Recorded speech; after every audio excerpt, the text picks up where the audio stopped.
Hey there, Wild One. Welcome back to Wildly Intentional. If you're new here, I'm so glad you found your way. If someone sent this episode to you, they care about you and are probably trying to connect with something deeper in your life. So please stick around. And if you've been listening for a while, thank you. You're the reason this space exists. Today's episode is different. It's long, it's deep, and it's one of the most vulnerable conversations I've shared to date, which makes it a part of my Out Loud and On Purpose series, where we speak the truth about parenting, leadership, creativity, and legacy. No filters, no fluff, just bold stories and honest conversations that help you live more fully and lead with your heart. Which brings me to my guest, my friend and a local leader that I deeply admire, Lindsay Leahy. She came out to my farm and we spent over 4 hours together. We talked, we walked, we laughed, and we cried. And honestly, I had a list of questions and things I wanted to chat with Lindsay about. I had her book all highlighted and tagged. But the morning she came over, I opened her book to a random page and she talked about just being in the moment. So I closed my laptop and I put the questions away and we were just together. I tried to officially introduce her multiple times in the interview, but we just kept diving into the real stuff. And eventually my husband, Tom, just started recording us. And by the time I got ready to officially begin with her, we were already well underway. This episode is sponsored by Your Leadership Coaches, Lindsay's company. At the Restoration Project, they help leaders live, lead, and work with meaning through customized personal and professional development. You can follow her on Instagram at Lindsay with an A, Lindsay, M. Leahy, Leahy, and at Your Leadership Coaches. I have linked to both of these Instagram handles and all of her social media links and everything that you'll hear us talk about today in the show notes. So hop on over there. So today I'm sharing our conversation. It's unfiltered and it's magic. You'll hear honesty, spirals, laughter, the mess. We squirrel, we toss ideas, we dive headfirst into layers, and just like the cover of her book, it's a tangled ball of yarn being lovingly unraveled. Lindsay and I both say things in this episode that we've never said out loud before to anyone. And I think that's part of what makes it so powerful. It's real, raw, and human. Her book is called Take It All Apart, and it's more than a guide. It's a mirror.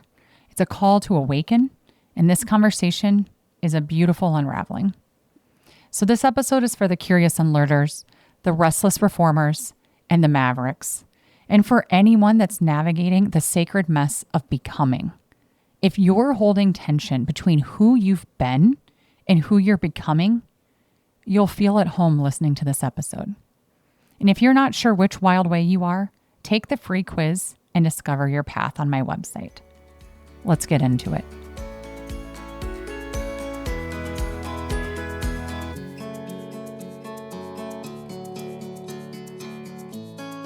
Reclaim your rhythm. Rethink the rules. Rewrite your life. This is Wildly Intentional, the show where we question the scripts we've inherited and build a life, family, and legacy on purpose. If you're done living on autopilot, come with a curious mind and a courageous heart. Here, we talk about what it means to question, unlearn, create, and build what truly matters.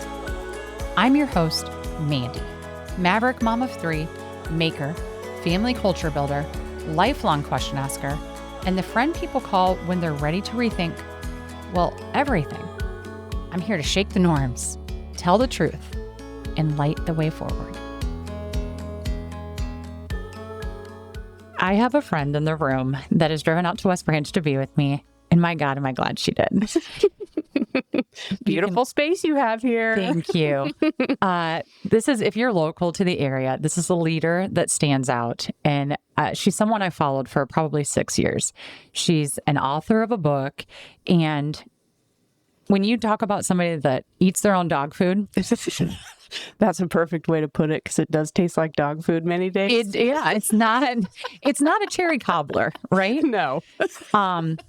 It's Lindsay Leahy. Lindsay, thank you for being here. Thank you so much for having me. I have never been so excited for a conversation because we've also witnessed each other change so much in the last 6 years.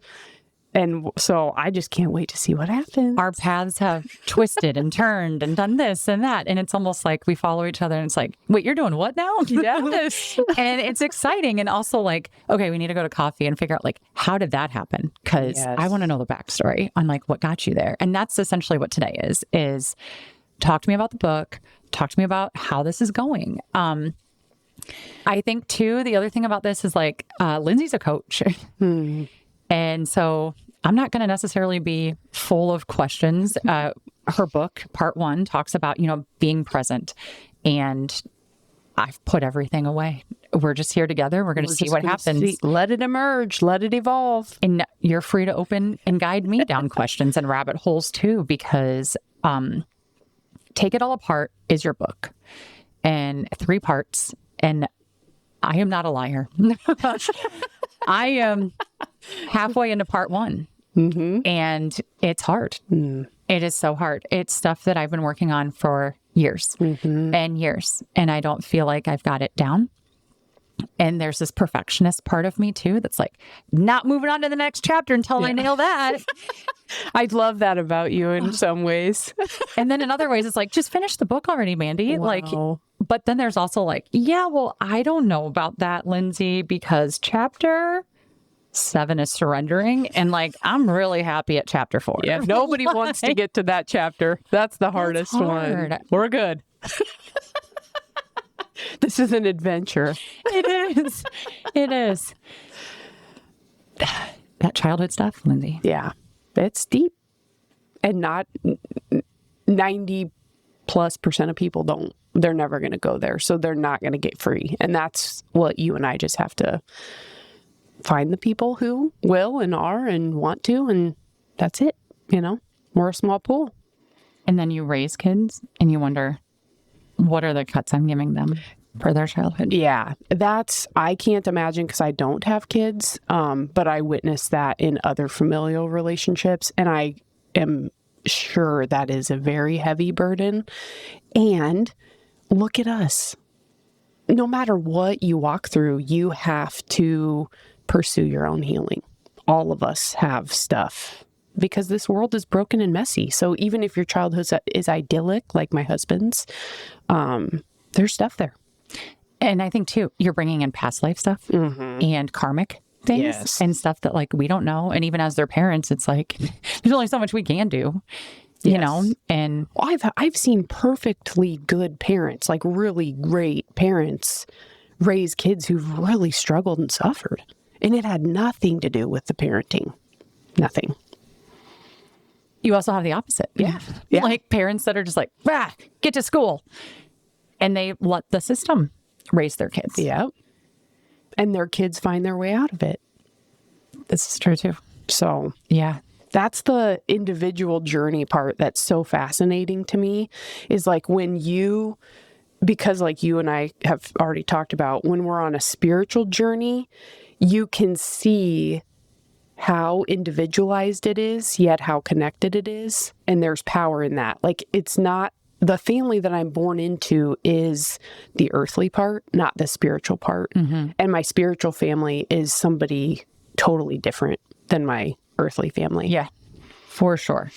Like soul contracts, right? Yes. And like, I felt that with my youngest baby, even like, oh, I've known you. Wow. Like I had dreams about him all 5 of my pregnancies. Wow. Yeah. So even when my middle son was born, when he was born, I was kind of like, I love you. You're my son, but you're not the one I've been dreaming of. That's wild, Mandy. Yeah. And I've just, when my youngest was born, I was like, you're the one I've had dreams of. Like, and you're here. And I just feel like I know him deeply, and it's weird to say that about a baby that's not even speaking. But you right? know, yes. You know, your soul knows. Wow. It's awesome. And so much about having kids makes me be like, where was your book 20 years ago? Like imagine the mom I would be if I read this then, instead of getting blackout drunk all the time and tailgating in a bikini and like all the things that I did, to rebel against my parents and to have my freedom, my way. And I look back at that, I'm like, Schmandy needed to go through that. That's what we call her. Like she was Schmandy. That's the thing. So I have a lot of people now that are inviting their teenagers to read the book, and I'm just cautioning them. It's one part is reflecting and learning, but one part of it is experiential that we can't. You have to just walk through. Like, I think that about my own life too. I made a lot of decisions. I don't have regrets necessarily, but if I knew what I know now, I wouldn't make the same choices, right? But I don't think we can speed it up that way. No, and the thing that I kind of have gotten to with this, Lindsay, and I'll tell mom friends, is like, don't you think we're meant to do this in front of our kids? Yes. I think they're supposed to be learning something from us going through this and stubbing our toes and figuring out friendships and family relationships and and parenting. Yes. Like I will literally tell my kids, like, I don't want to yell. I don't know a different way. And like, this is what I was met with. Mm-hmm. And it doesn't feel good. Mm-hmm. Like, help me brainstorm. And then you read psychology stuff and you're like, am I parentifying them by doing that? Because I'm not trying to put that on them either. Because I think a lot of that was put on us, right? And so it's like, okay, that's not your responsibility to teach me how to do this. But at the same time, I'm trying to just be open. Yep. And my daughter, I feel like she sees straight into my whole soul and she'll be like, it's okay, Mom. I love the relationship that I even got to see in that small way when we were walking around the farm. You speak to her as an adult. I think that's really healthy. I think they appreciate that. Mm-hmm. And like they value autonomy. They know what the word means, right? Mm-hmm. Like, I'm like, I don't want to be all over you. You have this whole farm to explore. Go. I mean, she said, this is a free country, Mom. I was like, uh-oh, that might have been a lesson you didn't want her to well, and then you're like, all right, you can have that view at 8, but like freedom's an illusion. Well, and like, so is time, right? Like there's only so much I can handle bandwidth wise in a day when it's like, I'm trying to have a conversation with you, my friend. Like, so there are times it's like, scram kid, like I can't get into this right now. But you have created this space out here to live outside of the system, yes. Right? You have made such intentional choices to do things differently, and that is going to be met with frustration and resentment and resistance, and you're teaching your kids how to deal with that now. Like you and I, we know each other well enough to know we conformed to the system because we couldn't handle the resistance that it was giving us when inside did not match what we wanted to do outside, right? So I felt called early in my life to live a different life. I mean, I was reading books about Martin Luther King and Mother Teresa when I was little, but then what I was met with by doing those things that were quote unquote weird, I just started to conform. And you're teaching your kids how not to conform. Yeah. And telling them things like, everybody's weird. Yes. Right? Like everybody's weird in their own ways. So like anybody that even calls you weird is weird in their own neurotic ways. Yes. Right? Like, so what is weird? What is normal? Good question. I don't know. I don't either. It actually doesn't matter. Right? Like, I think that's the bottom line is it's an illusion. So what? Yes. That's the part, like in part 1 of the book, where you're called to look at who you are and how your lived experiences have shaped you, what has influenced you. My desire for everybody who reads the book is to just find that sense of freedom. There isn't a right way. It's all an illusion. Yeah. What is your heart saying? What is your soul saying? How do you want to create your life? Because you don't have to play the game. Yep. Why would we listen to people we don't trust, admire, or respect when they share their opinions, especially of us? That's a quote from my friend Lindsay Leahy in her book. Lindsay. That's a hard one. It's so true, right? Like I talk about this in one of the episodes about like we spend all day working at jobs we hate to pay for houses we're never in. Like, and we call that normal. that my friend is actually like the definition of insanity. Yes. And we take in those people's opinions who are closest to us without recognizing they're not people that we trust or respect. Right. We're just in proximity, whether that's in our family unit or at work or in our friend circle that we've grown up with. And at some point, you have to decide who your people are. And for me, that pool has completely shifted. Like the people that I grew up with, the people that were influencing my life from day one are no longer the people that I'm listening to and that are having influence on my life. I had to select. There's so much here, Lindsay. Geographically, you are no longer next to said people, correct? Correct.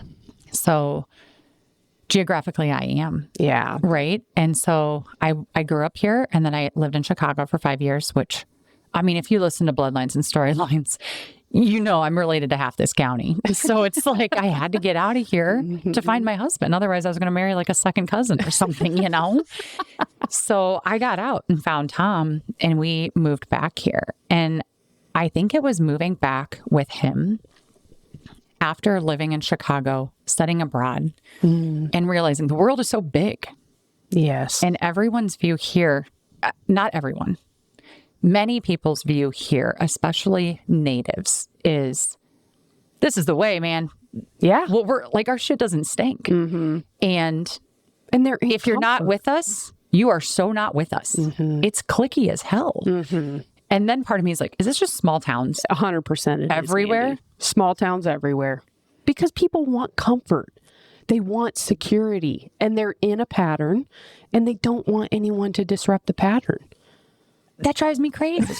Because you and I are challengers. And we want to learn and grow. So we don't understand that. Because we see people moving to different areas. You moved here. Yep.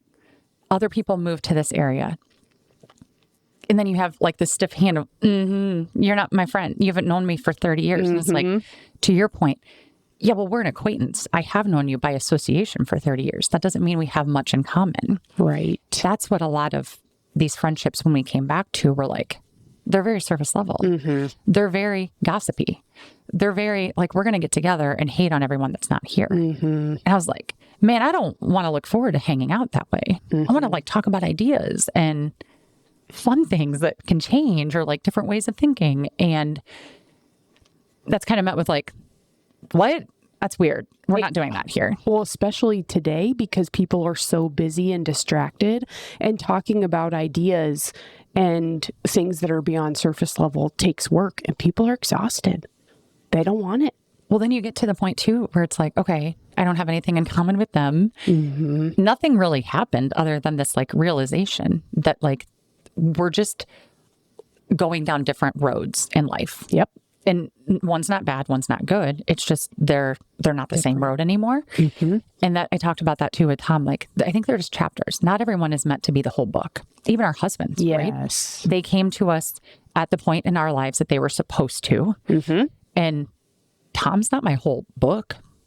There was 28 years of Mandy hanging out in many different phases and parts of Mandy that existed before she even, like before Tom was even on her radar, you know? And now it's a Tom chapter here on out, right? But then it's like, well, now we have the kids. And so we're in this like the thick of it chapter. Yeah, I can't even imagine. Eureka Moon Farm chapter, you know? And it's like, but we get excited too about like, well, what are the next chapters holding? And that's where it's like, ... We don't know. But there's pressure, I think, too, from people here that are like, what are you going to do? Where's your forever place? And that's because they want you to have comfort and security that they're experiencing. But we know that you don't get freedom because then you're basically in your own trap, right?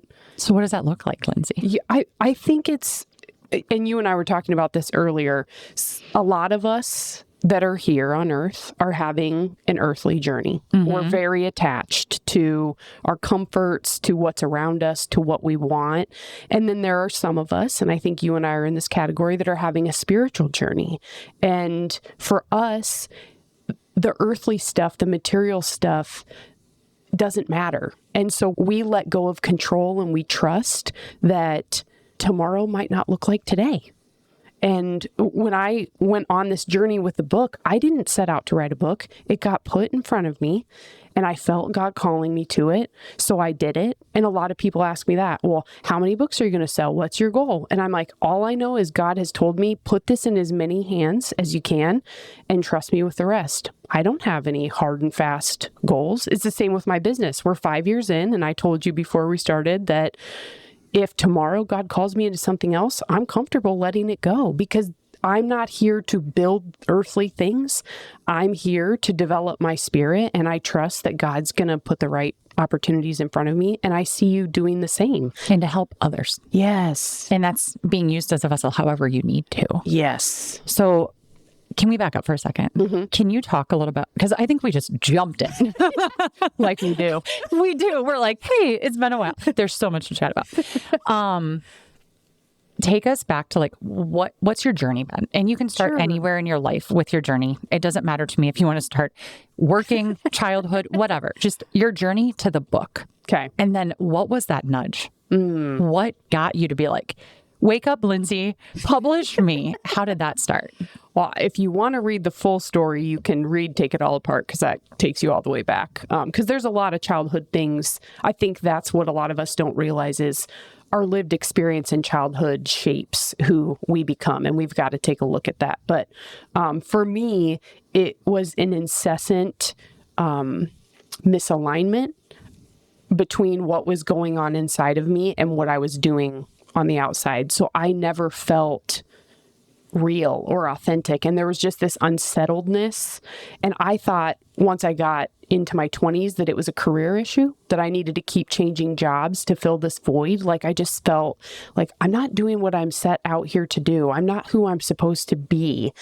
This just doesn't feel right. So I tried all these different jobs. And then at one point, my husband, I actually started having dreams about Moses in the desert.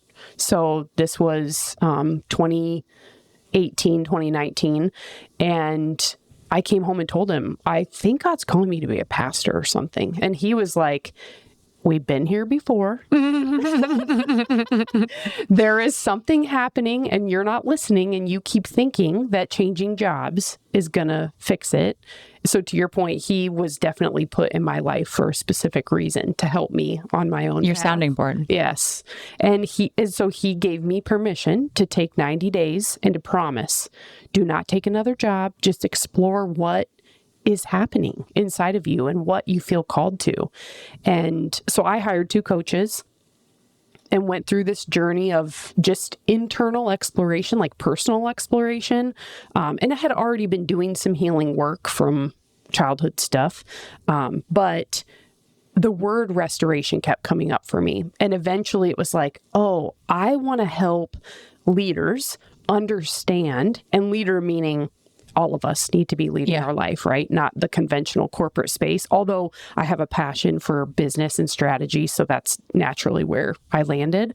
But to help people understand their identity and their intentions at a deeper level. Go back through your lived experiences and how have those shaped your beliefs and your behaviors? And is that serving you? Because so many of us, especially in the corporate space, leaders are acting out of fear and disconnection. And it is wreaking havoc in really deep and meaningful human ways. I'm a little surprised you didn't say, or out of ego. Oh, yeah, that too. Yes. Like, fear and ego. I'm going to have the best apartment at any cost. Like I observed that a lot. Yes. Yeah. I mean, preach. Yeah. Preach, Pastor Lindsay. Well, so that's all I knew is that's what I wanted to help people do. I didn't know if they had an appetite for it. I didn't have a business plan. So I just started sharing some ideas on social media and taking people to coffee. And then this was in 2019. I officially launched the Restoration Project. And then in 2020, we all know what happened. The world shut down.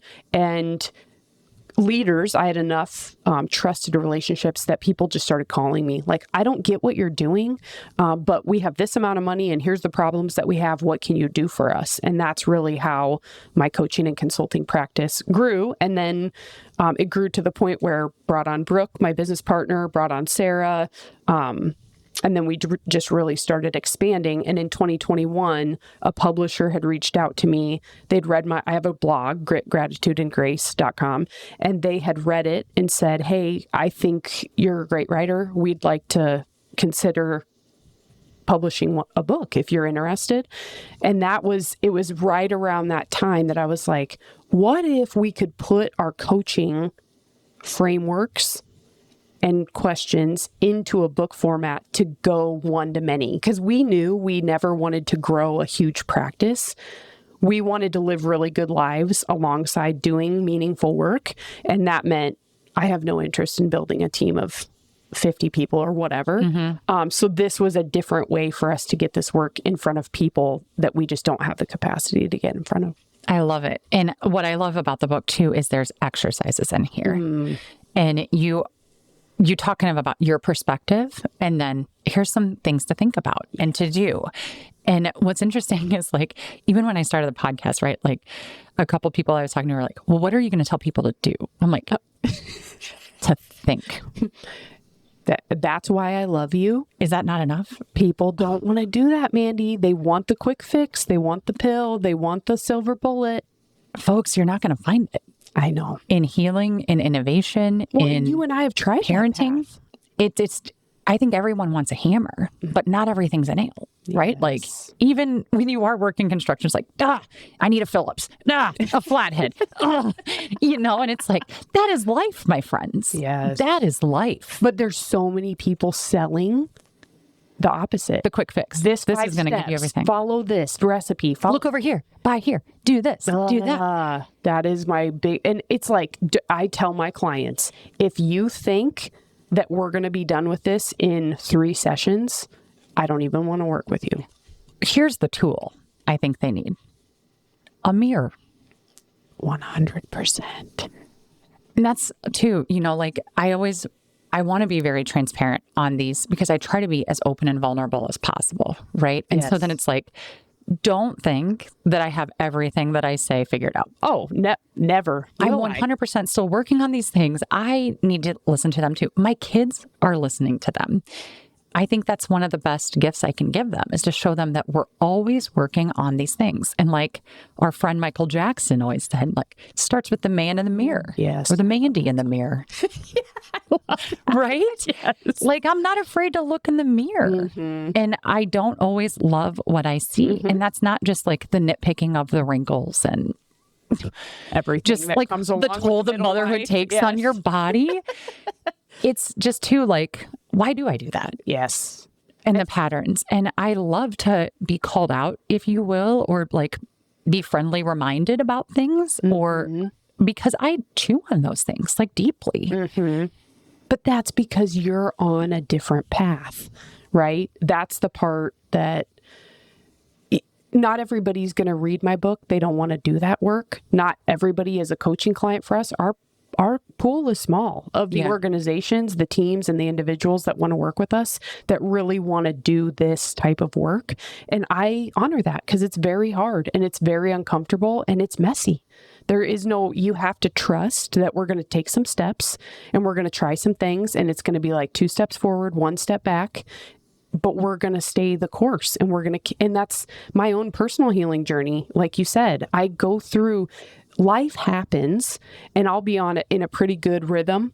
And then something happens and I got to go back. What matters now? I have to go back to part 1 and start rebuilding connection with this new sense of life, this new person that I'm becoming. And then what matters now? What's meaningful and valuable now? And start changing my thinking and behavior accordingly. It's a never ending journey. Yeah. So I think you're right. I mean, it is a small pool. So I think the question for listeners is, if you're a hamster on a wheel, getting the same output, you're exhausted. I mean, we were talking about this when we were walking around the farm. For the last 3+ weeks easily, it's been like, hey, how you doing? Terrible. Isn't everybody? Everybody has trauma. Everybody's having a hard time. I agree. I mean, I don't think life right now is a cakewalk for anybody. No. But I think if we're feeling that, the question we ask in terms of like you said, what are you going to do? that's what people don't know how to deal with. I mean, a lot of the work that we're doing now inside organizations is self-regulation related, right? How do I alchemize all the negativity and chaos and come back to grounded and centered and take a positive step forward? We don't, unless you're in therapy, nobody knows how to do that. And there's a very small pool of people. That's what we don't talk about. Is I was just with a client yesterday, and she's very calm and grounded no matter what's happening. And she has a really big job and a really chaotic job. And people think that she doesn't care, right? That she's shut that emotional part of herself down, but that's not true. She's learned something terrible happens. She knows what she needs to do to process through it, like release the emotions, not carry them, not bury them, but truly let them out of her body, let them go, and come back to calm, grounded, and centered, and take the next step. I call her a duck. She's on the pond, but her legs are, Yes. she's trying to keep up, right? We're Yes. like, some of us are like geese when we're other like, "Wah!" like and we're flapping. And I feel like I'm trying to get more duck-like from the goose, because like the ones of us that are geese, like flapping like crazy, right? You wear your heart on your sleeve. Yes. You let everybody see everything. And it's like, is that a bad thing? Because like, I think bottling is equally unbad, right? So to your point, it's like, how do you become like more of a duck with a plan, versus like, and you're on the path, right? So most of us don't, what you just said, most of us don't let ourselves feel any of it. So we're living in the safe middle is what I call it. No emotions, not positive, not negative. We just don't let ourselves feel anything or face anything. You have to become the goose and get messy before you can become the duck. And that's the part people don't want to sign up for and or don't know how to do. But you have to go through that messy stage to then learn how to process things and let them go and come to this. I mean, my messy phase, my goose phase lasted 12 years. And I remember the day that I finally decided I'm not carrying and burying this stuff anymore. And it was terrifying because I cried and was angry at a level and intensity that lasted for probably 2 years. And it was coming out in all different ways and all different forms. But I had to let that happen to learn how to then, I don't want to say control it, but like manage it. And now things happen to me every day. And when people come at me or threaten me, my body still goes into fight or flight because of what I've been through. But I know what to do to calm it down and process through it and come back to take a more measured response. What are people coming at you for? You are like the biggest light, the sweetest person. I feel so safe with you. I feel like I can talk to you about anything. What? It's people that want to. So in the last 5 years, it is people that want to control me. So the most recent is I'm working inside of an organization with another consultant, and he does not like the positive things that I think that are happening. I'm not really sure what's happening, but he was trying to get me to send him all kinds of information about who I've coached with, who I've consulted with, like prove to him that I'm worthy or whatever. Okay. I'm not responding or responding in a very measured approach. And then he just kept escalating, coming at me, making threatening comments, disrespectful comments, trying to intimidate me because I won't let him control me. So that's the part as we continue to evolve and rise from an energetic standpoint and become more light, we attract more dark. You say that with a smile on your face, and I'm mad for you. I'm like, no, don't let him do that. And so like, how do you dissipate that anger and like, to your point, get more neutral about it? So the one exercise that's really helped me, especially with white older men, because that's a dad trigger for me, is picturing them as a little boy, because that's how they're acting. And that really like opens my heart from a space of compassion and helps my little Lindsay not feel threatened by it. And like, you're safe, you're okay. They can't do anything to hurt you. This is their stuff, not yours. And then everything inside of me calms down and shifts, and I'm able to meet that with more of a, this makes me really sad that you're acting this way, instead of pissed. I just told my dad that like last week. I'm ready for the grown-ups in my life to act grown up. But throwing tantrums is fun at 40, 50, 60. Yeah. And I'm like, why can't we just have conversations? But some of us can never get there in this lifetime, Mandy. That's so frustrating, Lindsay. I know. We said that. I said, God has revealed to me that in spaces where I expect people to be my elders, I'm actually the elder, because spiritually, it doesn't have to do with age or even lived experience. I've been around some leaders even that are far more experienced than I am, but spiritually they're not evolved. And that really inhibits your ability to see what's really going on. That's what I get told all the time. You expect too much out of people. I'm like, to just have a respectful, basic conversation. These days, that is too much to ask of people.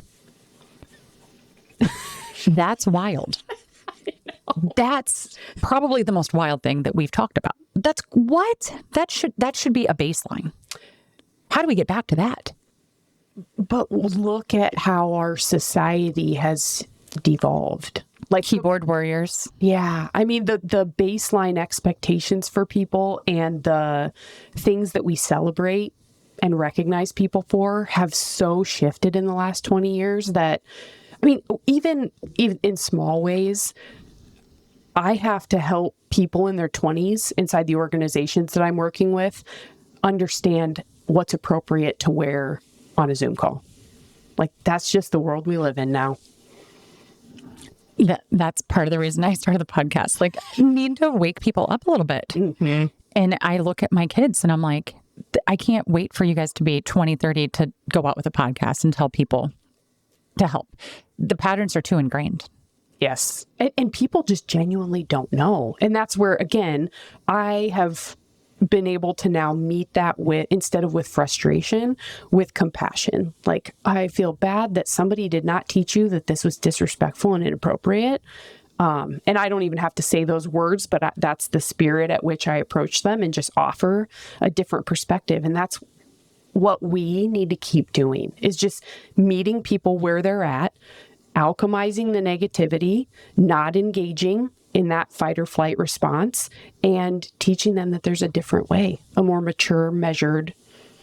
There are days, Mandy, when I just, like you, want to go into the woods. Nobody look at me, nobody talk to me, because it's too much. And I honor myself in those moments and take those days. And there are periods over the last 2 years where I felt like I would rather not engage in society anymore. But then God always calls me back. So I got to do what I need to do to protect my peace so that I can be peaceful in the world. Lindsay, no. We were outside with the kids last week, and my 2 kids are swinging, pushing, like pumping their own legs, right? And I'm pushing the baby. And my daughter looks at me and goes, "Is this real life?"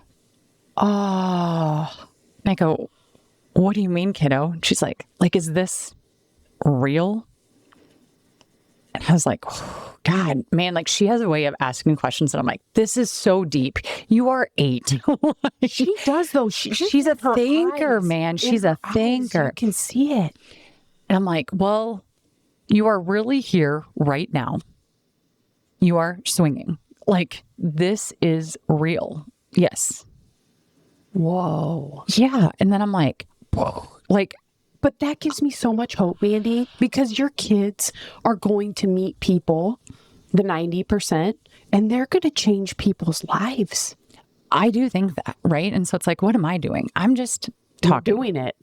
You are changing people's lives, and you are growing the next generation that's going to change people's lives. That's huge work. I ask myself what I'm doing every day. I think the other thing you and I have to recognize too is we've been in generational patterns that we're breaking. So it's kind of like Moses. He took the Israelites through the desert, but he didn't get to see the promised land. Right. that's what we're doing. Yay. I want to see the promised land. Well, he got to see it just from afar. He didn't get to be there, right? So I had an astrology session and the girl was like, you remember Vincent Van Gogh? I'm like, I'm going to go crazy and cut my ear off. Possibly. I feel like we're down that trajectory as well. Like, which way are we going, Lindsay? And I think the answer is we don't know, because a lot of our conversations go into like, and then I took a big risk. Yes. Bought a farm, started a company, started a podcast, like did these things that like wasn't even on the radar the last time I talked to you. Because you're dismembering and dismantling. And when you're doing that work, you never know what's coming next. Which is fun and exciting and equally terrifying. Yeah. That's why I have so much respect for you. Same for you. Yeah, because it's wildly intentional, right? The name of your podcast fits so perfectly because in order to be intentional, it's going to get wild. Yeah, which was by design. Mm-hmm. Yeah. And I mean, I look at what you're doing with the restoration project in your book, and I'm like, a lot of ways I feel like I could have wrote a lot of this. Yes. We have so much similar lived experience. Yes. For better or worse, Lindsay. But then I'm like, there's something to that too. Mm-hmm. Like our childhoods weren't necessarily cush. Mm-hmm. We're gritty tigers, man. Like you're not gonna hold us down. It's like we got stuff to say, we got things to do, we see a better world, and we're out there trying to figure it out. Yes. I love that about you, because when I see you posting, doing your company, the work that you're doing, I get it. So many people don't have no idea what you're even talking about. Yes. I totally understand that. I've been told for years, like, what does Amanda do? Something with Post-its. I don't really know. And it's like, or I don't know. She does a lot of social media posts. I'm like, I actually hate social media. Like, I just have to do it to show people where to go. Yep. But I think there's a sense of like doing this work that like, you're just super misunderstood. Yes. And you got to get comfortable with that. Right. I tried to, when we launched the restoration project, and then I brought on Brooke and Sarah, I felt this responsibility to make it something. Like I lost the call and the faith part of the journey and was trying to control it. And so I changed the language we were using to conform to the feedback that I was getting primarily from white men in their 50s. And it got stunted and stuck. And the minute that I came back to the spirit of what we were really trying to do and used the bigger, fuller, more spiritual, soulful language, things just started taking off. And I trust now we're not for everybody. I, as a human being, am not for everybody. And that's okay. I live big. I live on the edges, and people don't like that. Yeah. Why do they feel so threatened? Because they can't control me. Yeah.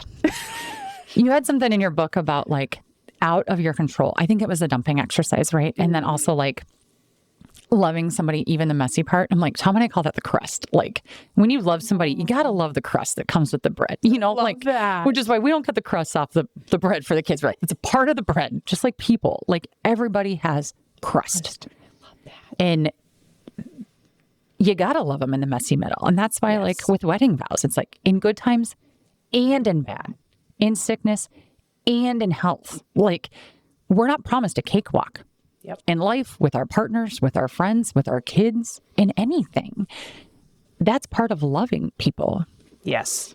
And that's, I think, why you and I can sit down anywhere and be told like, and that's when I got divorced the third time. Or like people just go there with us, even if we're not asking them for anything. Because we're open and non-judgmental.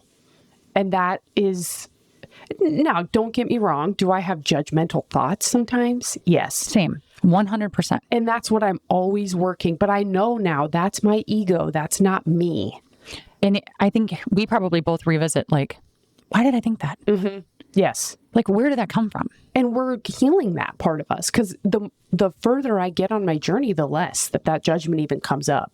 Yeah. That's also the part. It's like, don't shame yourself for the thoughts that you have, the things that you do. It's a learning, like we're learning how to be, right? So you and I think, are comfortable enough now with ourselves that we're going to mess it up. Mm-hmm. And the only thing we can do is learn from it and keep going. Don't we all? Yes. I think like we all just need to admit that we all mess it up sometimes. But people can't do that, right? Because they're scared of... That's the part that I think is such a gift for you and me, is this sense of self and this sense of faith that so many other people are never going to get to experience in this lifetime. And my friend, this is why you've published a book and I'm still on the first part of it, is because I think I'm still definitely working through a lot of that. Yeah. A lot of this sounds so like, release them, let them go. Love and light. It is.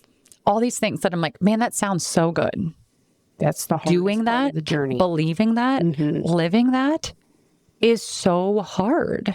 And the difference, because you talked about that earlier, love, people will say that, love and light or good vibes only. I do not subscribe to that at all. I let myself feel the resentment, the anger, the frustration, and come back to the grounded, centered, loving, surrendered energy, right? I mean, we talk about family stuff. I do not and probably will never have the relationships in my biological family that I desire, that I see are possible. And there is a lot of big feelings in that. And I do feel them in real time when things happen, right? When there are big events or whatever. And I want something of a relationship with those people. So I've got to come back to what relationship can we have here that's healthy, that's equal. If my dad wants a 5% relationship, I'll give him 5%. If my mom wants a 20% relationship, I'll give her 20%. I'm not going to have the 100 that I want, that I see. And that has taken a lot of time. Yeah, I think we see too many Hallmark movies about these perfect families and we create these fantasies in our heads. And it's like, why can't we just do that? I don't know if you get this in your family. I get this a lot on all sides. Yes. Like, let it go. That happened 20 years ago. Stop bringing it up. Mm-hmm. But then you're listening to the same people hold grudges about that stuff and others. And you're like, wait, what? Like, I'm supposed to let this go, but you get to keep gossiping and stewing on stuff. Like, but also like, I don't think there's this true understanding of like healing is hitting it head on. Mm-hmm. And that doesn't mean that we're necessarily trying to overanalyze it or change the outcome. Mm-hmm. Like I said, I think we went through and had to go through things that we did to become who we are. Yes. And that's the hardest part. So forgiveness in my circumstance has not always come with reconciliation. And I've tried with certain people to have the reconciliation conversation and like talk it out. What actually happened? How did it make each of us feel? What do we do now? There's not capacity or desire to do that in some of the relationships that I have. And so I've just had to learn how to give that to myself, still get those feelings out, still say what I want to say, usually in a letter that then I burn instead of send. Yeah. And then see that person, let go of that person's role in my life and see that person as the human that they are, right? So dad is not my dad, right? He has not desired to be in that role and doesn't want the responsibility of being in that role. So he's Mike. He's a human that I can care about and be compassionate toward and love, but it's not a father-daughter relationship anymore. I've just let go of that part. It's just a Mike-Lindsay relationship now. And that's given me a lot of freedom and capacity to love him for who he is and let him love me in the way that he can without all the expectations and rules around the roles that we were born into. There's so many roles, right? Older sister, daughter, mother. Mm-hmm. Yeah. And then like, are you doing things out of love or out of obligation? In my family, I was the rescuer protector. So there's a lot of expectations put on me, but there's not a lot of reciprocity. Mm. And that's the part that I have to choose to break. I think that people like us that are talking about this feel that so hard. Yeah. I'm always the one reaching out. Yep. It's all on me if I want this. What would you say to somebody like that, Lindsay? That was my signal for me to recognize I'm putting in 100% here and I'm only getting back 20. That's why this feels so yucky. So I had to grieve the loss of what I wanted and then pull back to 20. And now it actually feels pretty good. But it was the acceptance that that person only wants 20 from me when we could have 100. That is such a profound insight. Think of, you just saved 80% of your energy. Yes. On that one relationship. And that part, I don't even know how to explain, Mandy, the energy that I have back and the freedom that I feel. I can see it in you, even over the last 6 years since we first had coffee. Like, oh my God, I love this for you. I'm like, that's where I'm finding souls that are reciprocal, right? And they come and go. Like, where are you finding them? My friend Jody Stepanek, she does meditation and mindfulness. We ended up being neighbors. I started going to her meditation class. She came I'm going to say it this way. She came at me so hard to be my friend. It scared the crap. I was like, what do you want from me? And she's like, I just want to be your friend. But I'd never had somebody pursue me. I'm usually pursuing. That relationship is so reciprocal and loving and lovely. It has healed me in a million ways. I mean, you talk about that in your book. You were always waiting for a shoe to drop. Yes. So I get it. She comes to you and you're like, what do you want from me? Yes. You're going to try to steal my identity? What are you doing? You know, like, it's like, I just want to be your friend. Yes. Do you think you guys are like soul sisters? I do. Oh, yeah. So you found someone in like a soul family. Yes. Yes. And Brooke is one of those for me too. You know, we are building this thing together, and our relationship has shifted from friends to business partners to friends and business partners. And it's looked and felt a lot different, and we've allowed it to evolve. But now I see Sarah has been with me since I was in college and really messy, and she has stuck by me and been a grounding force and somebody who's always seen who I could be, but never pressured me to do that. And but I was so focused on getting that validation and that having that relationship with the people who didn't want it, that now I have all that energy back to pour into these amazing men and women right in front of me who want that with me and from me. Yeah. Yes, Lindsay. That's the whole reason I put out the episode on like why I almost didn't launch this. Yes. It was that. Like that exactly. That was like, hopefully people that don't want to listen will be done by that. So that way I'm just here and fully present for the people that do want to listen. They do get it. Mm-hmm. Right? I'm not trying to convince them of anything. In fact, like I feel like almost a lot of what I record is like for the people that get it to be like, they can send this on and be like, yes, listen to this, because I'm not able to articulate this in a way. So maybe this girl can get through to you. Because like Mitch sounds amazing. He is absolutely the most wonderful human on the planet. You know, in coaching people though, there's this like wife or husband moments, right? Where it's like, they can't hear what you're saying. Oh yeah. And that's why we get brought in for a lot of work, right? Is yes. Like, we're just saying what the wife or the husband or the president or the manager have always been saying. It's just, they need somebody different to say it. Yes. And then it clicks. Mm-hmm. And for me, I lost this ego about this in innovation 12, 15 years ago. I don't need the credit for it. I don't care. I just need the idea to click and go make it happen. Yes. Like, I don't care where you get it from or when that light bulb goes off. Just like, let's get that light bulb to go off. And there's freedom in that. Big time. And the next level of surrender there is, I planted the seed. The light bulb ain't going to go off. I'm not staying around here anymore. How do you know when to walk away? That has required me. And I think you're wired like me. We're very intellectual people. I've had to tap into my heart space for that, because it never makes intellectual sense when to walk away. But I have so many clients and personal relationships where, for me, we've had this same conversation over and over again. You have showed me after 3 or 4 times, you're not changing your behavior. I'm letting go. And I don't close the door. Yeah. especially on relationships, like my familial relationships are really shifting right now. I'm not closing anybody out, but I am creating space for the patterns to settle and shift.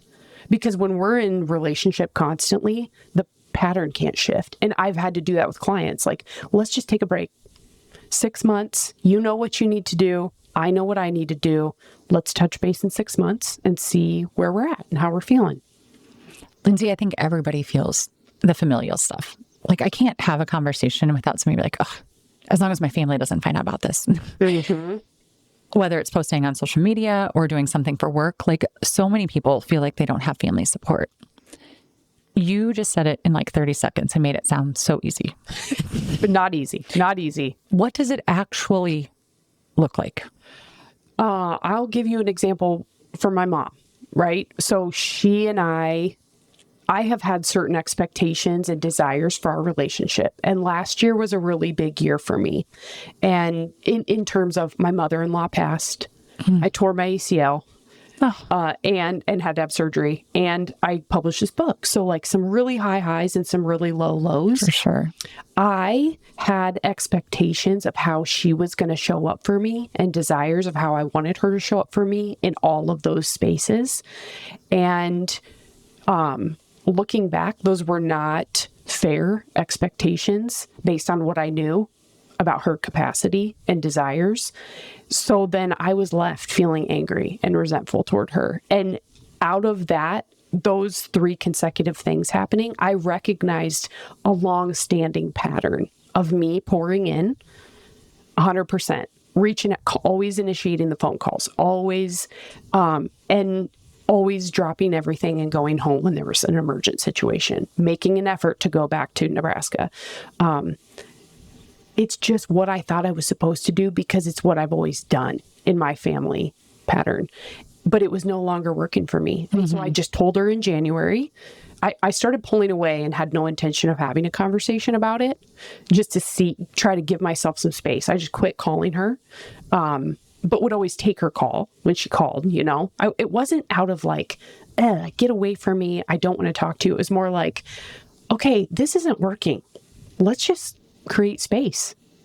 I'm not going to call her and let's just see what happens. Well, she felt me pulling away. So she initiated, can we talk about this? And when I told her that this pouring in 100 and only getting back 20 is how I felt, and that it wasn't working for me anymore, and this is what I want to try over the next few months, which is I'm not going to call and I'm not going to come home. I just need some space. We can talk. If you want to call me, you know. And we've just let that play out, and it's been really hard and tearful, but also healthy. And I can see us now finding our way back to a better spot. I love you. That is so hard. So, and honestly, like, she doesn't understand it. And I get that. That's hard to comprehend. Mm-hmm. It feels like you're burning a bridge. And my little self still gets angry. Like, well, you should want to be my mom. You should want to do these things that I desire and expect.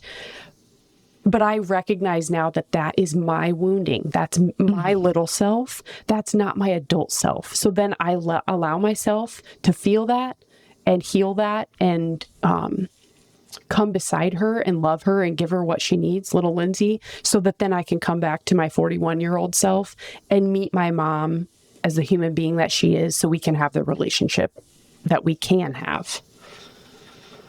That's so good. That's a heavy breath. That's a lot.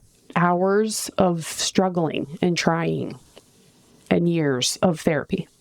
I'm proud of you. So like, I haven't gone to therapy ever. Oh, wow. Ever. Wow, you've done a lot of growing up. Like, you don't need to, you're fine. Yeah. The reality is I have an 8-year-old and a 6-year-old and a 1-year-old. And like, at this point in my life, homeschooling and staying at home with them, I don't go anywhere without them. It's not that I don't think I need it. Mm-hmm. It's that like, I don't know how to go do things without them. And then like, there's also a lot of guilt around like spending money that I'm not bringing in. Sure. And like, I don't want to pay somebody because like then the reality is I have to pay for a babysitter and then go pay for a therapy session. So it's like double the cost, if you will. Yes. Right. And so like, that's really hard. I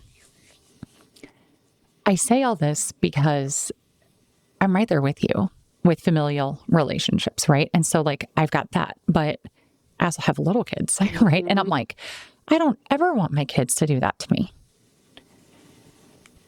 And I think this gets to childhood wounds and creating a strong foundation. Yes. Where we can say to our kids, I'm sorry.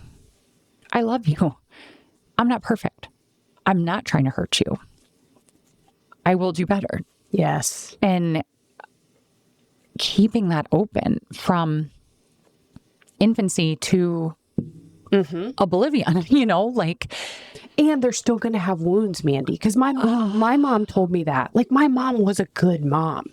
She told me repeatedly, I'm doing the best I can. I'm doing the best. I mean, Right. I remember that from when I was 5, you know.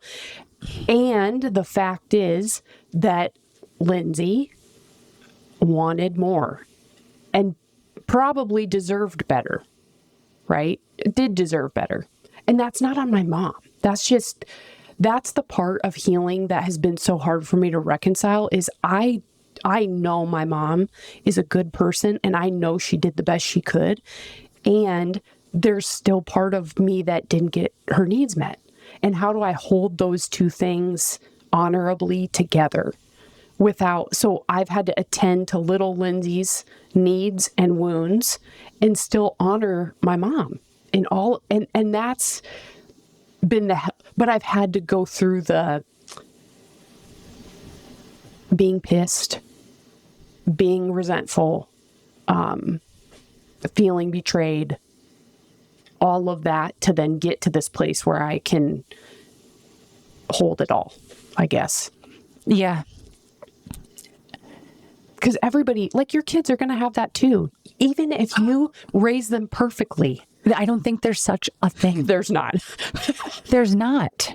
But they have an expectation of you that you don't even know about. I know. And they have needs that you don't even know about. That's the messy part. Like when we would take women through this similar process of, and I will distinctly remember 2 women out of the 30 that we took through this process were like, I had a perfect childhood. My parents were great. I don't need to be here. And I'm like, with all due respect, I'm sure they were great. And I'm sure you had a great childhood and you still have stuff because you're a human. Yeah. And by the end, they were like, whoa. Right. Because that impacts how we show up in our relationships now. And that impacts how we lead. That's why looking at our lived experience is critical, but I also understand why people don't do it because it sucks. It's a lot. How do you handle people that are telling you, get over it, Lindsay? Like, stop looking at all that stuff. You're stuck in the past. Be here, Lindsay. I create distance and space from those people. Until now, like there was a period of 5 years where I really distanced myself from particular people. And now when they say those things, I don't feel the intensity of the defensiveness anymore. I just am like, you don't get me. That's okay. And I can still be in a relationship and we be fine. Yeah. But that's taking time. Yeah, that is a hard thing. Even that, like, I think, yeah, I resonate very deeply with being misunderstood in so many ways by so many people. Have you always felt misunderstood, like even as a child? 100%.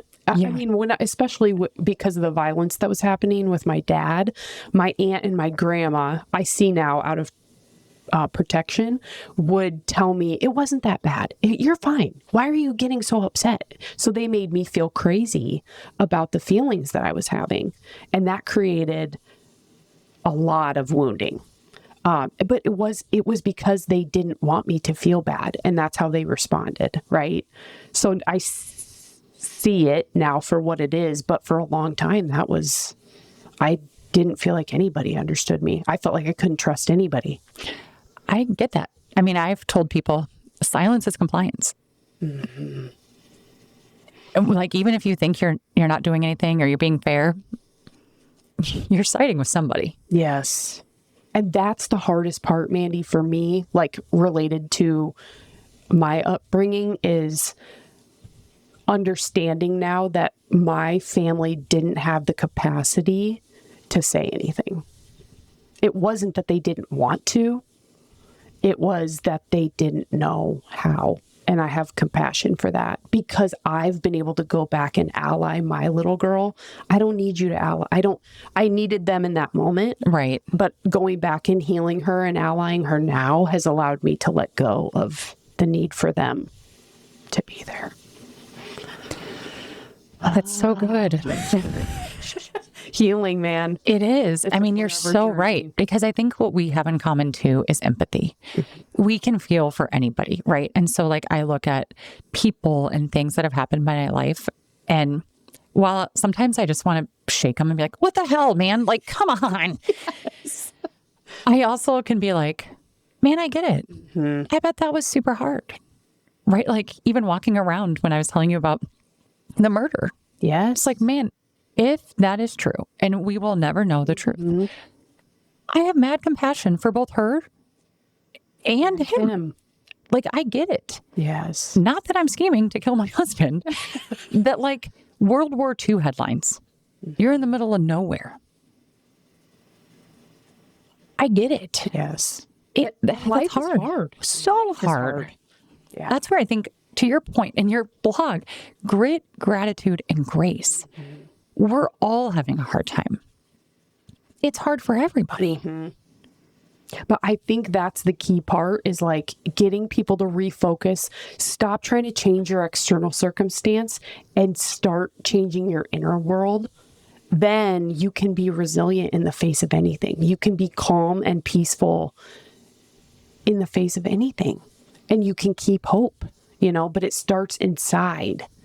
And once I pulled, and I said this earlier, once I pulled all my energy back to myself and started really working on myself and being the peace and the love and the hope that I want to see in the world, then I just started caring less about what everybody else was doing and about what was going on around me, because I had a laser focus on who I wanted to be and how I wanted to show up. I mean, that's what I did. I went from 2020, like, everybody leave me alone. Yes. Moving out to this farm. I'm just going to do my thing. I started feeling it like beginning of this year, like this restlessness, but it was from last year and having the baby that I was like, anybody can come and go. And just like, I felt like I was performing almost like with the newborn. And then it got to a point where I'm like, close the gate. Like, I'm going in. Good for you. And that shift happened, I think, September. And then in March is when I think it was beginning of March. I just was coming home from this astrology session and I went there like, I need to figure out what is going on. Like, what am I meant to do? I just know I'm meant to do something and I don't know what. And I've already done the corporate thing, right? Where it's like, yeah, that was, I don't even know if it was fun, but I did it. It was something. Yes. And then with the kids, it was like the priority shifted. Yes. And then here, and it took me about 4 years, Lindsay, and I think I probably went to coffee with you 2 or 3 times during that 4 years of like, I was really fighting this identity of like, now I'm a stay-at-home mom. And now I'm going to homeschool, and like imposter syndrome to stay home with kids that I birthed. Yeah. That like, I've always wanted. If you would have asked little Mandy what her dream was, to be a mom, to be a good mom. That's all I wanted. So then I'm there and I feel like I can't do it. And you're doing it. I am. And then I was like, why am I fighting this? This is what I've always wanted. So then I sink into it. And then, like I said, about March, it's like, not that being a good mom isn't enough because it's all I want. I think the way to be a good mom for my kids, I have to start talking. I have to use my voice. I have to do this. This wasn't even on my radar in quarter one, Lindsay. In fact, because it was a calling. 100%. I mean, to the point where I branded it, came up with the name, took a whole course on how to podcast, like everything in a month, and then launched 11 episodes. And it was just like, yep. And it just came. And then when we were talking about like, hey, let's talk about the book. And I felt like you kind of defaulted to your pattern. Yep. Let's go through part 1. And I'm like, well, I also am like curious about the book. Like, how'd the publishing go? And then are you willing to go here? Like 100%. Yeah. Dive in, Lindsay. Well, like I said, the publisher reached out, and then I kind of had this idea, but my writing process really revealed a different level of divine connection for me. So my editor, they assign you a manuscript development editor who's kind of like your writing coach. She helped me put together the outline and kind of how are you actually going to get this book on paper, you know? Because that's not something I've ever done. I've written a blog, but I've never written a book. And she said, set aside small windows of time each morning and just write a little bit every day. Well, I kept starting over. That was not working for me. And so I prayed about it, and I felt called to set aside a full day chunk. And that morning I just gave myself, instead of, again, trying to control it and intellectualize it, I allowed myself to listen to my whole body and my spirit and my heart.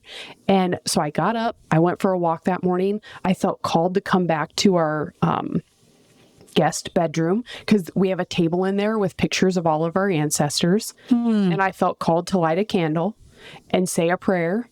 And then all of a sudden, it just started flowing out of me. And that's what I kept doing, creating these bigger chunks, going through this divine routine to connect to God and spirit and let it flow.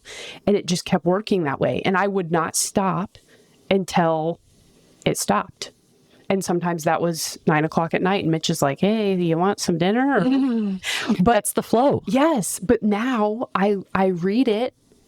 So 2 things. I've never said this to anybody, but when we were unboxing, my team asked me, don't open the box until we can all be together. So I got the box on a Friday of the books, and I didn't open it until our Monday morning meeting.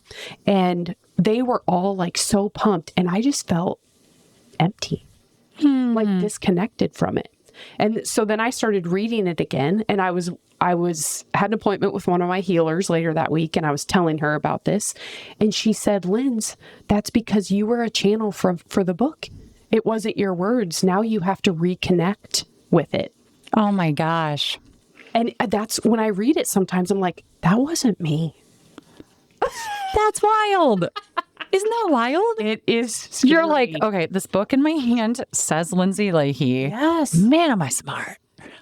But it wasn't me. That's amazing. And that's probably, Mandy, also why I don't feel a desire to control it, because it was a gift from God, and God has asked me to put it in the world, and I trust whatever his plan is for it. It'll get in the hands of those it needs to. Yeah. Yep. And that will be big, small, or something in between, and I don't know or really care. Yeah, you said you've had people that have opened it and be like, nope, yep, not today. Or maybe ever. Maybe never. And maybe this is just even sitting on their shelf, Lindsay, is enough of a nudge. Yeah. You don't know. I trust that now, you know? Like, even with coaching clients, there have been 2 that I basically quit them. I was just like, hey, we're talking about the same things. This cannot be helpful. Right. You're wasting your money and I'm wasting my time. 2 years later, one of them just got in touch with me. He's lost over 100 pounds. He has quit his bad habits. He's completely changed his life around, and he attributes some of that to our conversations. I had no clue, Mandy, at the time. You know? I love that. It's like you're planting seeds. And so maybe you left him in a drought. Yes. And then a rain came months later that you don't even know about, but that seed was there, Lindsay. But that surrender, like, that's what I see that you're doing here at the farm, here to start the podcast. And we don't have to control it. So when people say, what's your next move? What do you want from this? You just say, I don't know. I'm excited to see what happens. I know. It just made me think of, you're right. Like with the podcast and what I'm doing for others in that capacity, I feel like I'm well underway. Yes. Right? It's like, personal patterns and familial things that I feel like, Lindsay, I'm on chapter 1. So I'm just having this realization in real time, right? Like, I think, tell me if this sounds crazy or legit, but like, you can be at different phases of the book in different areas of your life. 100. You so get it, Mandy. I mean, I go back to part 1 in several areas of my life, or when something changes. I've just been like unnecessarily stopping myself from reading more of it because I can't get past applying what you're saying in chapter 1 to familial stuff. Yep. No, you get it. It's a journey. We are our biggest roadblocks. And that's why on the front cover, it is that ball, because it's a never ending come back. It's a ball of yarn. Yes. And it's messy, and it's circular, not linear. I say that out loud and I feel so dumb. No. Like, duh. That's how we're raised to think. Yeah. Oh my gosh. Like that's such a light bulb. But because that's real for me too. In my personal relationships, I have a hard time connecting with myself because connecting with myself was not safe when I was little. But I'm learning how to be more connected in my work now.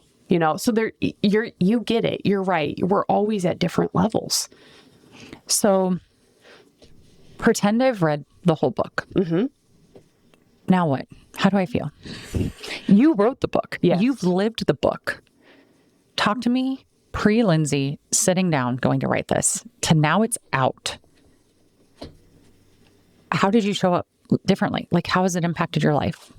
How do you think? How do you feel? I mean, writing in itself, as you know, making time to make sense of things is so empowering. Like I said, after it was done, even if it didn't sell a copy, it was so worth the time, money, energy, investment, and the way it healed me. Because in October last year, when it was launching, I went into a really dark place for 2 weeks. It was like all my childhood wounds were triggered again. Am I really going to put this out here? I don't feel safe. People are going to attack me. I can't control what people think. All that stuff started coming back up. And I honestly, I think Mitch thought I wasn't going to go through with it because I was in a bad place. And then all of a sudden we had a soft launch with some of my closest friends and mentors and people. In that moment, I broke down really hard, and it got really intense, and then it just released, and it healed me. It was a birthing. Yes. I went through this the morning I posted the podcast. You haven't given birth before. No. It's a birthing. Okay. Lindsay, before the baby comes, you're contracting, you're doing it, right? Things are getting really intense. Yes. You're in active labor. What you're describing is that it just light bulbed me. I was pacing my kitchen and I'm like, Tom, life's hard enough. We're getting enough judgment. Do we want to do this? He's like, you know the answer to that. And you know that you're supposed to. Yeah. Not supposed to in a societal obligation, in a soul purpose. Called. Yes. You, I think, feel... Same. Yeah. Yeah. And I'm like, I'm pushing publish in 8 minutes. You could say no. And we could just be like, that was a fun kind of wild 2 months and it's over and it's done. But you and I both knew, Lindsay, this baby's coming out whether we want it to or not. Yep. So it's wild that you say it's a birth because, and this is going to, so I'm a Christian, I'm Catholic, right? And I'm very open spiritually. And I work with a lot of different healers. I've been to mediums, all the stuff. For 5 years I've known there's a little boy waiting for me. And I said, well, what if I don't want to have kids? What? Then what happens, Because I have always felt called, this is Mother Teresa. esque. I've always felt God saying to me, you weren't meant to have a child of your own because you're meant to love all the children. I deeply love children. I deeply love them.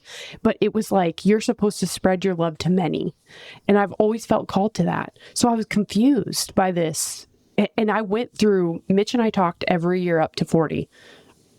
We prayed a lot about it, and it just never felt right.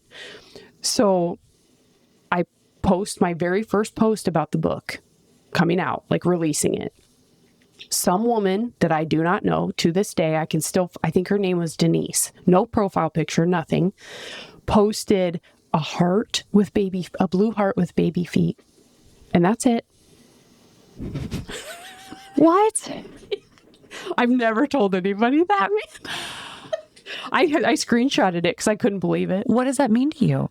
That this was my baby that I was supposed to bring into the world, like you said. So when you said that to me, I was like, oh, dang.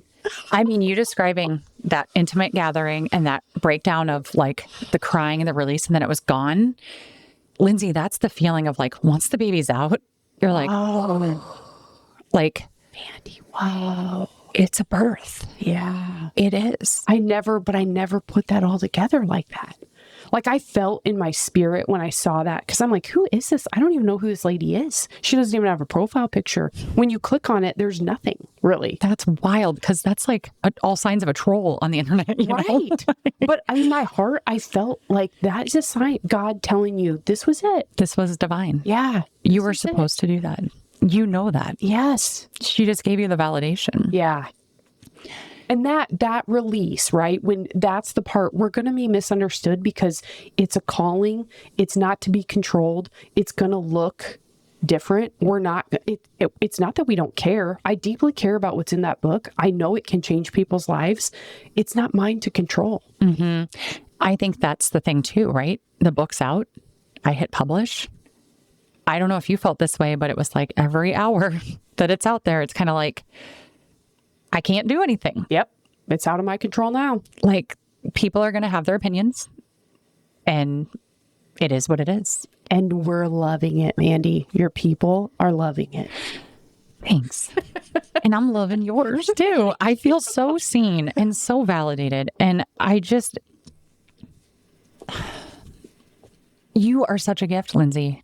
Thank you. People that get to work with you, whether they're hitting their head at you, like you're hitting them harder than you think. It just might be in the gut. Yeah. And they might be like, why are you doing this to me? And I think even if they're not willing to look at it, you're doing it. Thank you.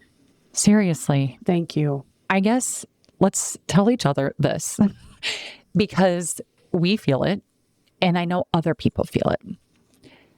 We can let negative voices in our head and be way louder than the ones that are like, keep going. Mm-hmm. This is helping me so much. How do you keep, Lindsay, I love what you're doing. Keep at it. Keep that in the forefront of your mind. Mm-hmm. That is my meditation, like prayerful meditation. Time with God has been critical for me. Going to the mountain, as Jesus used to do, to just reset and recenter on what's true. I get caught up in the world just like you do and with people. So I got to go to the mountain and reconnect with the divine part of me that is real. That is the only real thing. Are you talking a metaphorical mountain? Yeah. I'm like, not everybody can go to Denver. Okay, just on a whim. Just go to the mountain. I know. That's why I'm like, are you talking metaphorical or like legitimately going to Denver? No, like I have 2 sacred spaces in my house. Okay. My sun porch is one, and then I actually have a cross with a mat that I kneel on, and I have prayers sitting there, and I have a candle that I light. That reminds me, like everything falls away in that space, and I can reconnect with the open, loving, divine part of me that is God in all of us, and that's what keeps me going and lets me alchemize the negativity. And remember, like, again, this life for me is not about anything that I see here. It is about that divine path. Fred talks about this. He calls it a sit spot. I've heard some people talk about it as like an altar. Yep. And I think you're right. Like a spot Yes. whether it's a room or a chair or a tree, Yes. a garden. Even if it can't be a physical spot. So the book Sage Warrior by Valerie Kaur, I think I'm saying her name right. She talks about your sacred space inside. So for me, it's a field of wildflowers, always, like with the sun shining brightly. I can go to that place anywhere. I don't have to change but that takes me back to the 7-year-old Lindsay that was sweet, innocent, wild, free, loving. And that's who I really am, not all of this yuck that is put upon us by the world. Yeah. And then not taking yuck and making more yuck, right? Yes. Like last night I was talking to a friend and her grandson just passed away very tragically. She's been having a really hard time dealing with it. And she said she's like starting a self-destructive behavior that she's had in the past. And she doesn't want to keep doing it. Mm-hmm. I'm like, I'm not judging you for doing it. Like, to me, it doesn't matter if you do it or you don't. But would you like a different way? And she's like, what? I go, have you ever tried breathing through your nose? She's like, what? And I'm like, just literally. And I told her to take her feet off and be barefoot. She was outside during our conflict, and she did. And I was just guiding her through breathing. I mean, she was crying by the end of it, Lindsay. What? Like, and just like, she felt his presence. She felt calm. She felt peaceful. And I'm like, you're not spending any money. You can do this whenever you want. I recorded her a little meditation then, and just like helped her try to connect with her grandson and breathing, and just like, whenever you feel like you're ready to do that self-destructive habit, play this. Yes. And practice break these it. things. You know, you can do this. Yes. And she wants to, you know, and I was so proud of her, even for just recognizing that she's slipping into it. Yep. And I told her, like, after my uncle passed away, same thing. There were a couple times that I'm like, man, Schmandy's knocking hard. Yep. Like, I kind of want to hit the sauce. And like, and it's like, no, you are a mom. You have responsibilities. Like, that was shit you did in your 20s. And I'm sorry, but your 20s are over. Like, you're not doing that anymore, Schmandy. Like, that's Tom lovingly gave me that name. And even if you would have, forgive yourself and move forward. I could feel, though, like, Lindsay, this is a deeper desire than wanting to have a drink. This is like, I could really like get carried away with it. And I've never. Yep. I think in my 20s, had I had the awareness and maturity that I do now, I would have been like, this is really bad and you should stop. This isn't healthy. You're dealing with some shit that you never faced before. Yes. And I didn't. I was just, having my earthly experience. Yep. Hawkeye, #1 party school for a reason, right? Tailgating is what's fun. This is what we do. Jungle juice, all the things. Yes. I was in the moment, if you will. Mm-hmm. And I felt that kind of being like, this could get crazy. And I was like, I can't allow any of that to happen. Good for you. I mean, a lot of us don't have that much self-control. I don't know that I would have said that I did either. Because when it comes to like diet and working out, there's like, those sound great, right? Like this was just way different. Mm-hmm. But you recognized that it's not, maybe I'll say it a different way. And I don't know if this rings true, but the way you said it made me think you knew that getting drunk or whatever was not going to make it go away. 100%. Yeah. And that's the part that so many people don't understand, that breathing and connecting with it and releasing it like your friend did, crying, that's what you need more than anything else. Yeah. If you still want to get drunk, whatever, I'm no judgment here, but that's not gonna make it go away. Yeah, I think that's what I realized, right? Was like, that's just gonna be like a fun night. I'm gonna pay for it the next day. Yes. And like, it's not actually getting to the core of what's happening here for me. Mm-hmm. And I noticed this too, like arguing with Tom a couple of weeks ago. We argued, and then I just like picked up my phone and scrolled for 30 minutes. And then I stopped. I'm like, what am I doing? Like, I'm frustrated with him. And so I'm just going to numb and mindlessly scroll. Like, that's not helping repair my marriage. But it's so much easier, right? I think that's a default. Yep. And then I like put the phone down and I was like, this is what just happened. And he's like, are you mad at me about that? I'm like, no, I'm mad at myself. Like, I don't know why I just did that. I think that part, you now are connecting with what you're carrying or bearing, right? Because I know, so for instance, I binge Netflix sometimes, but I check in first to see, am I whole in here? Am I trying to escape something? Or is it just because I want to relax? And that's the part that I feel like drinking has become so divisive, I guess. In the circles that I'm in, you either drink or you don't. And for me, it's always like, why do I want a glass of wine right now? Is it to enjoy or is it to numb? And I know now and don't allow myself to drink when it is to numb. I will still have occasional drinks on a summer night or like just to celebrate, right? But this felt different. Yeah. This felt like good for you. I am feeling deep pain. Dealing with, I was grieving. I still am grieving. Yes. And I just was like, I'm going to hit it, man. And I was like, whoa, no, that's not the way. Yep. I just have to be sad. And I think a lot of that too is like, oh, don't be so sad. He was great. You really loved him. You know, like all the things that people try to tell you. And it's like, right. But like, I can also be sad. Yes. That's a natural part of the grieving process. And I think that's one that like, when I look at familial patterns, right? It's like, and on the dad episode, we are taught to stuff it, to bottle it. 100%. You're fine. What if we were taught to feel? And that's scary for so many people because they don't know what to do with it, right? And I've had to learn people can't handle. So like you said, people don't know how to handle my emotions when I have them either. So I'm usually having emotional moments in private. I carry the sadness with me and take it down to the basement and turn on a sad song and bawl my freaking eyes out. Yeah. So that I still have that release, but it's not happening around people because they can't handle it. It's so messy, Mandy. It is. Being in a relationship with human beings and trying to be your full, who you were created to be.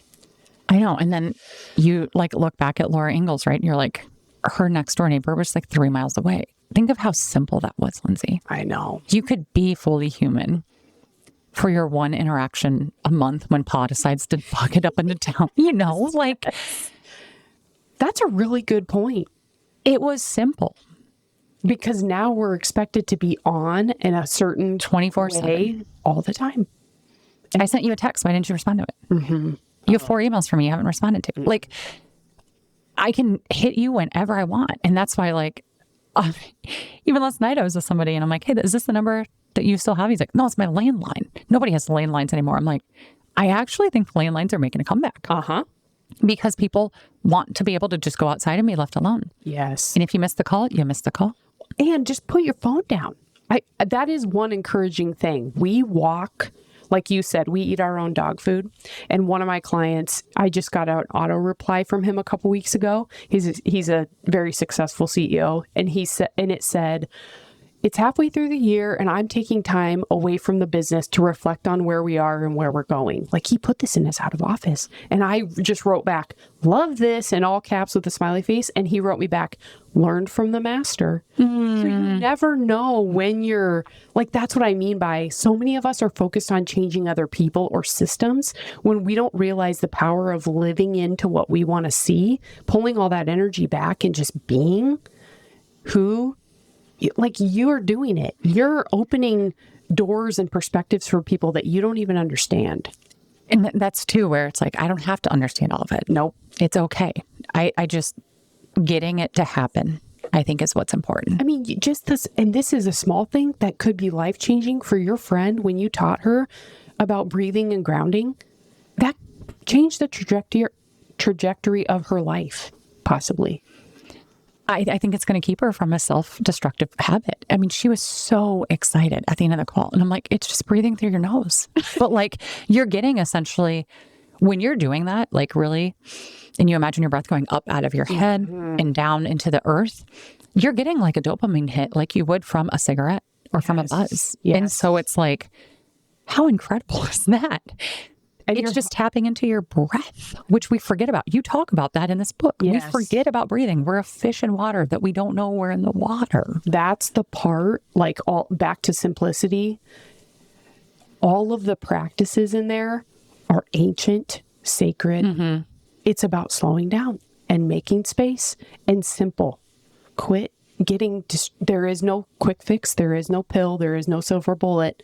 Go back to breathing, grounding, pace, seasons of life. Yes. Right? Tuning in to your full body. We don't live in an ancient world, Lindsay. That's why we got to create our own spaces, Mandy. Like you've done. You've talked about out of office replies. I did that 6 years ago. The last 6 to 10 years, I had those in there. I'll check emails from 8 to 10 a.m. The responses I would get were hilarious. Like, must be nice.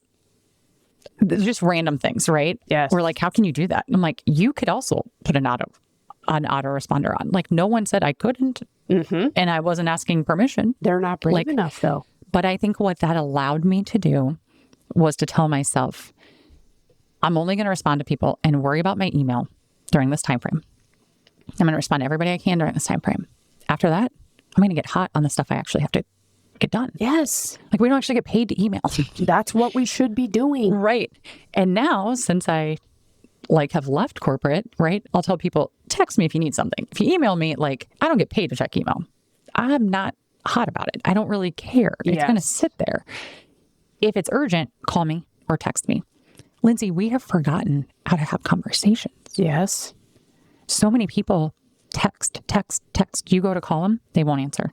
That happens all the time, especially with my teenage nieces. That phone's in their hand. We both know it. Have we lost the ability to just simply have an actual conversation? And connect, Mandy. I mean, I just read an article from the Harvard Business Review the other day that said the number one way people are using AI now is for connection. So, yes, this is true for therapy. Yes. And companionship. The number 1 and 2 use case. It used to be for ideation. Yes. And brainstorming. Oh, Lindsay, there's so many ways we could go with this. But that's the part that scares me.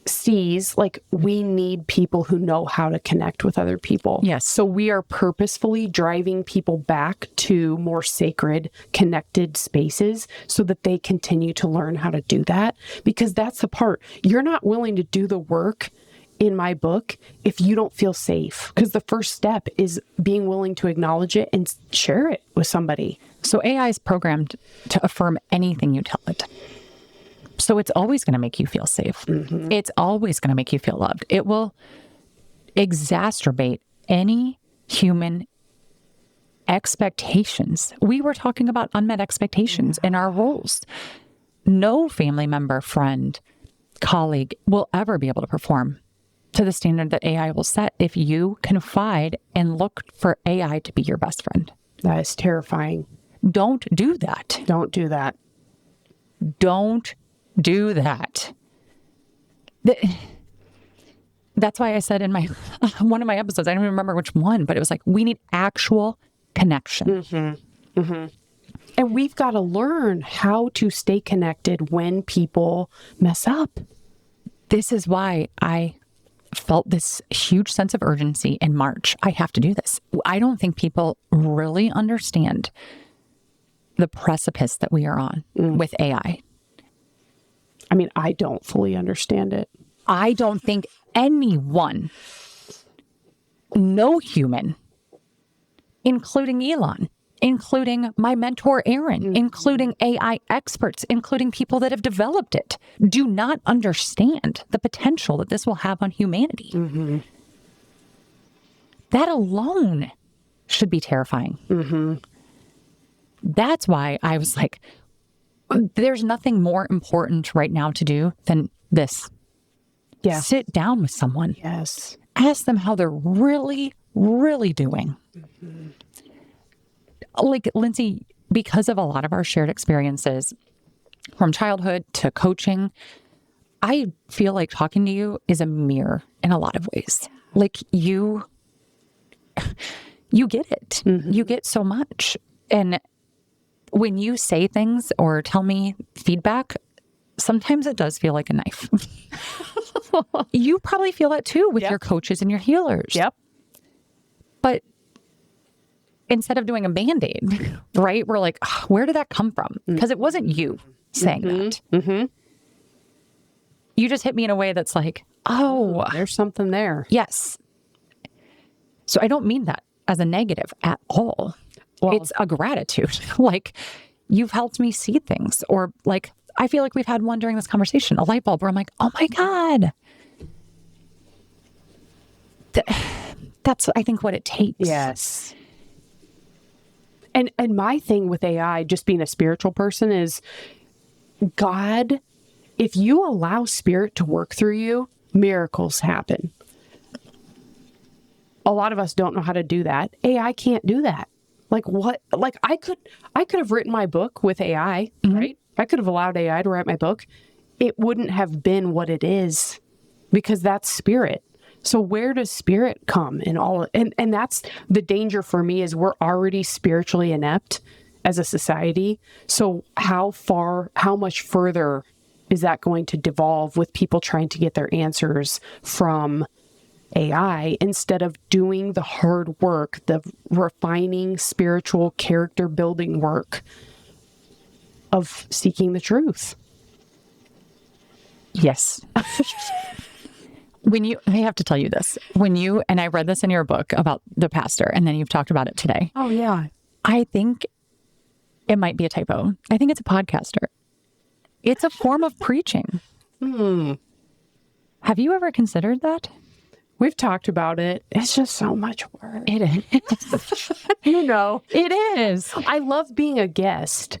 I don't know that I would enjoy as much being the host. It just made me think of that, because I'm like, that's a way to get your message out. Yeah.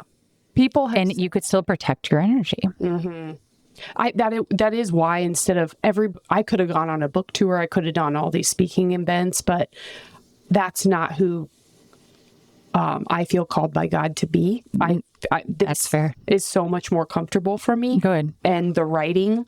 I'm not saying it's not possible. We're doing a series with somebody who has their own podcast. So we're trying it out just to see.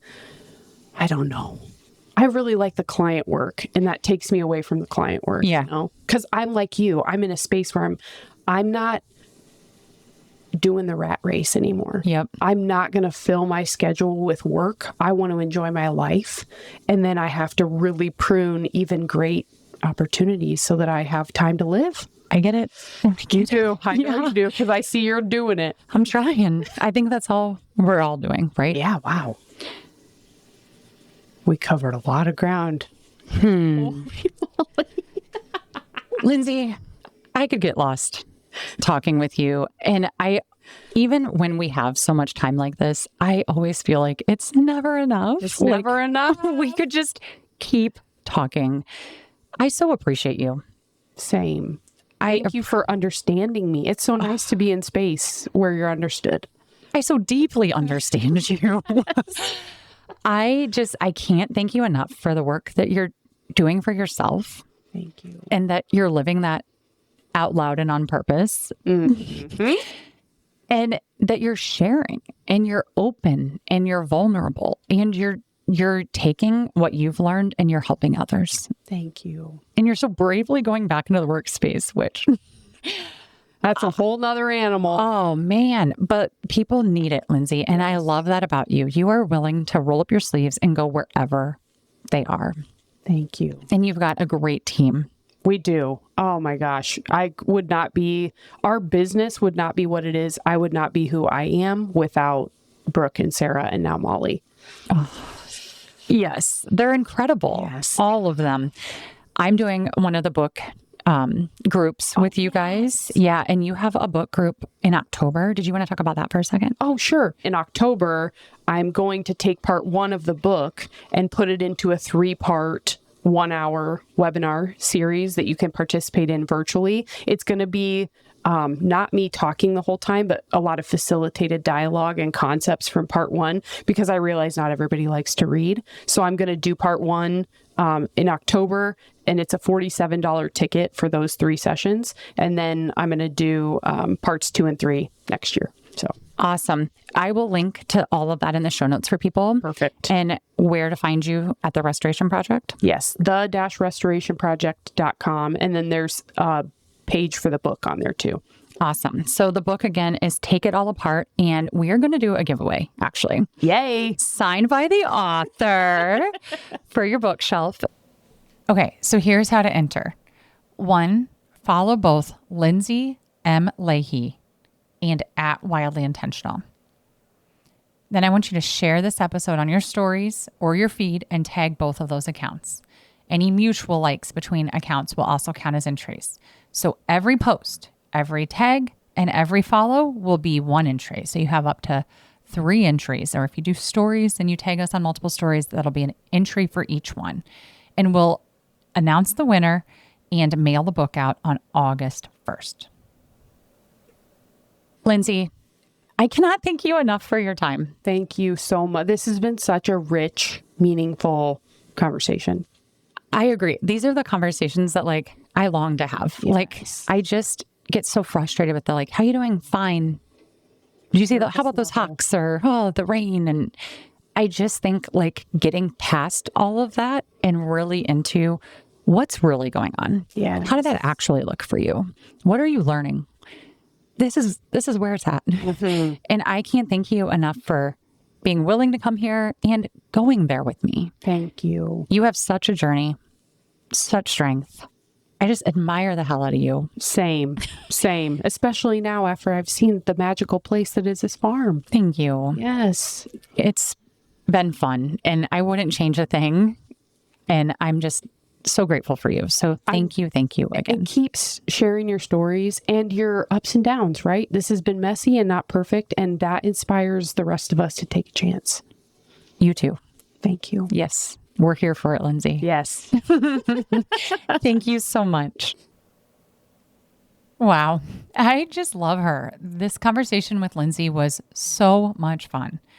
Again, this episode was sponsored by Your Leadership Coaches, Lindsay's company. At the Restoration Project, they help leaders live, lead, and work with meaning through customized personal and professional development. You can follow her on Instagram at Lindsay M. Leahy and at Your Leadership Coaches. Again, everything is posted in the show notes for you. You know what's funny is I'm sitting here publishing this on a Saturday night in my late 30s. And I'm uploading one of the most honest episodes that I've ever released.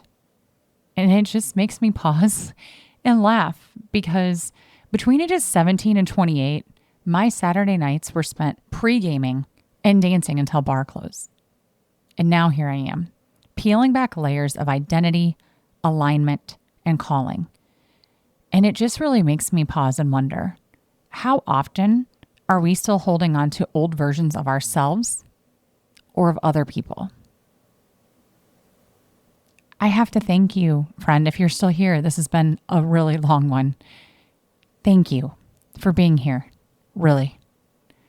Thank you for tuning into another episode, for thinking deeply, for questioning boldly, and choosing to live with more intention. That choice you're making, it ripples. If you want to dive deeper, you can head over to the show notes at wildlyintentional.com for the guest links from Lindsay, all of her information, and any resources that we mentioned from today's episode. And friend, if your heart tugged or your mind shifted while listening, that is your cue. Don't forget to subscribe so you don't miss what's next. You can use the link in the show notes. Delete that part. Take the time to send this to someone that's walking a similar path. The ripple starts in these quiet moments. We have no idea what they'll grow into. Next week, I'm not promising anything. I will get an episode out when I do. I'm surrendering to saying what needs to be said when it needs to be said and not following the arbitrary Wednesday schedule that I've created for myself. That's freeing. Oh, that feels good. This is Mandy, signing off. Until next time, stay rooted, be brave, and live wildly intentional.